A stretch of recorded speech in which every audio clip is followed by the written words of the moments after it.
It's my life. Lazy. It's my life. I got dirty. It's my life. Hello guys, magluto tayo ng pinakbet guys. Yan muna. I-crispy muna natin yung pork para masarap. Yan. I-fried muna natin para masarap. I-crispy natin ito. Kasi yung taba-taba na. Anuhin muna natin.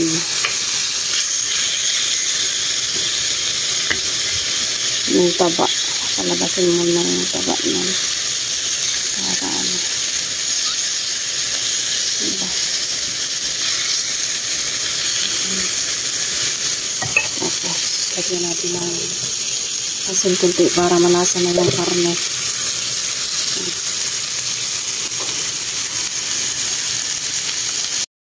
Ayan, ginano ko muna ang karne. Then, fried ko muna para masarap. At saka yan ng mga ingredients. Andyan na. And ko muna siya.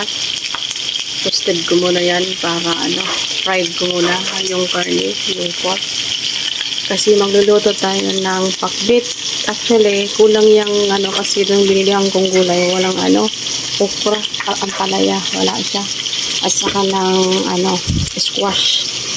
Yung tawag ito. Lalagay natin yung mga panghalo natin. So ngayon, yan yung kamatis, bawang, sibuyas. Diba? Nagpuputok-putok na siya guys. Talsika na tayo. Yan na guys.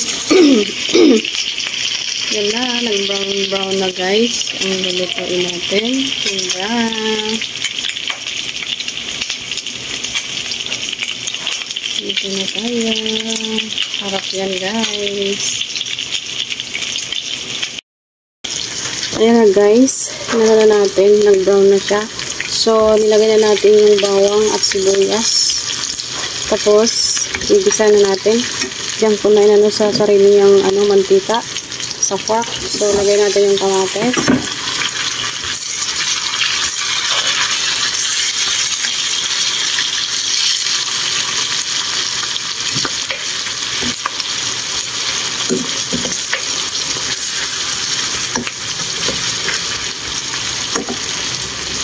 So, mamaya maglagay tayo ng alamang.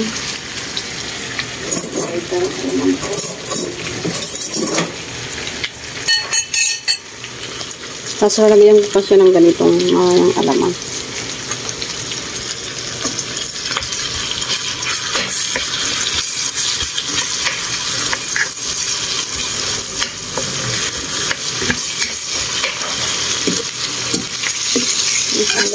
Hayain na natin.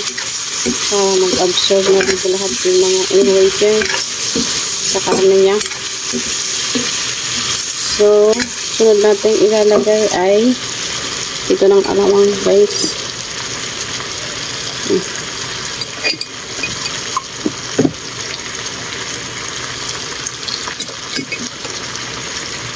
Yan.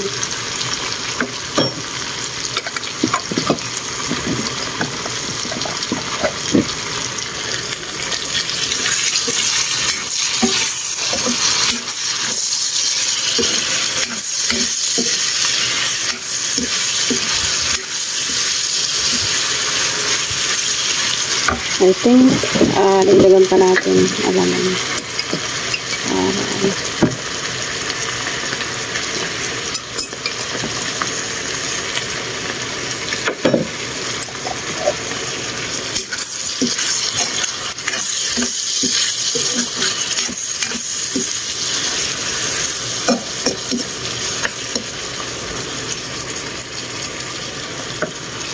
Okay na. So, ilagay natin yung gulay na guys. Yan ay ko na, hinugasan ko na. Binabad ko lang siya kasi nilagyan ko ng tubig at may asin kasi ang talong para hindi siya mangitim. So, ang technique ko guys, nilalagyan ko siya ng, pinababad ko muna siya sa Hugasan ko muna siya at saka ibabad ko siya sa asin para hindi siya maitim yung talong. Ayan.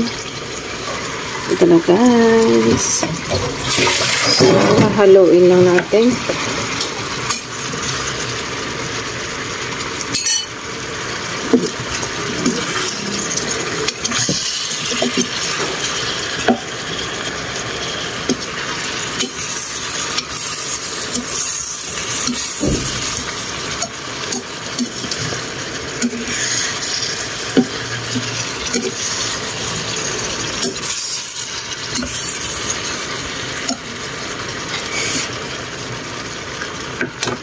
Tapos, ginagyan natin ng ganito guys. Para ito. Ayan na. Luto tayo ng pakbit. Diba? Sarap ito guys. So, ayan ay lagyan natin konting tubig. Pagtatakpan natin. Ayan. Andiyan na. Kumukulo-kulo ng ulam natin. Masarap yan. Special na recipe ko para sa'yo. Natin guys ang akin nilutong pinakbit. Yan. Yummy na yan guys. So, diba? Kumukulo-kulo. So, yan. Haluin natin. Halo tayo ng halo.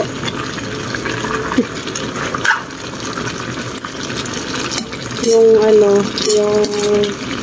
madali lang yung maluto guys.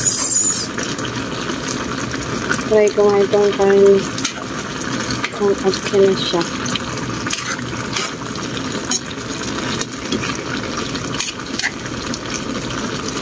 Karne. Yan, kahit kulang ang mga niyan, mga ingredients na para sa pakbit. Kasi wala doon sa sinabihan ko. Yummy na yan. Tatakpan natin ulit. Ayan na, luto na ang aking pinakbit.